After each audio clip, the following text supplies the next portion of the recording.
नमस्कार मंडळी, तुमच्या सर्वांचं मनापासून स्वागत आहे माझ्या चॅनल MT बाईट्स आणि मोरमध्ये. आय होप सगळ्यांची दिवाळी मजेत आनंदात गेली असेल. सुट्टीमध्ये रेसिपी टाकायचा काही वेळच भेटला नाही. जसं दिवाळीच्या सुट्टीनंतरचा ऑफिसचा आज पहिला दिवस होता, तसा रेसिपीचा पण सुट्टीनंतरचा पहिला दिवस. चला तर मग सुरुवात करूया आजच्या रेसिपीला. आज मी बनवत आहे फरसबीची भाजी. तर या ठिकाणी मी फरसबीला स्वच्छ धुवून तिला बारीक चिरून घेतला आहे. तुम्ही तुमच्या आवडीनुसार ह्याचे बारीक तुकडेही करू शकता किंवा अशा प्रकारे बारीक चिरूनही घेऊ शकता. फोडणीसाठी मी 2 चम्मच तेल घेत आहे.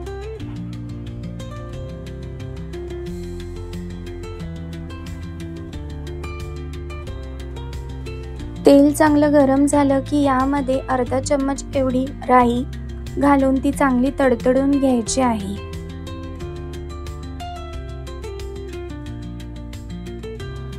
राई चांगली तडतडल्यावर तिखटासाठी मी 3 हिरव्या मिरच्यांचे तुकडे करून घेतले आहेत.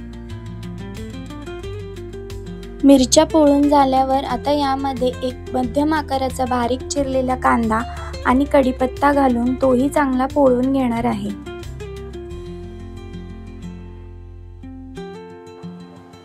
कांदा सोनेरी रंगाचा होईपर्यंत आपल्याला पोळून घ्यायचा आहे.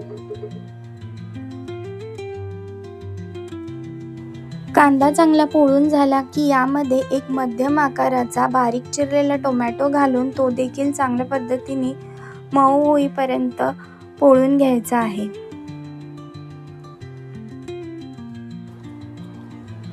कांदा आणि टोमॅटो चांगला पोळून यामध्ये एक छोटा चम्मच हळद, चवीपुरतं मीठ घालून ते पुन्हा मिक्स करून घ्यायचं आहे.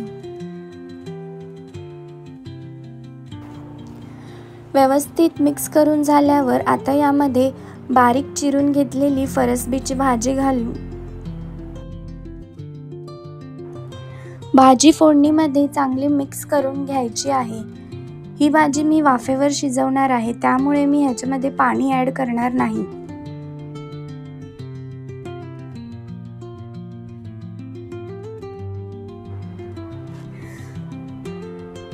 भाजी थोड्या वेळ तेलात परतून घेतल्यावर आता यावर झाकण ठेवून मी झाकणावर थोडंसं पाणी घालणार आहे, ज्यामुळे ती वाफेवर शिजून तयार होईल.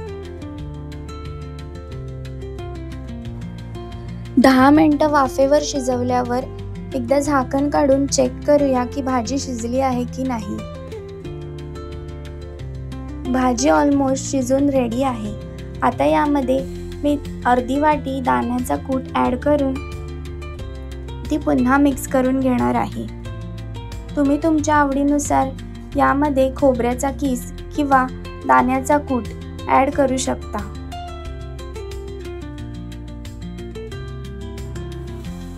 भाजी चांगली मिक्स करून यामध्ये बारीक चिरलेली कोथिंबीर घालून पुन्हा एकदा मिक्स करून घेणार आहे. फरसबीच्या भाजीचे अनेक फायदे आहेत, जसं की ती लाल रक्तपेशी निर्मितीस मदत करते, रोगप्रतिकारक शक्ती वाढवते, वजन नियंत्रित ठेवते, त्याच्यामध्ये अनेक पोषक तत्वे असतात.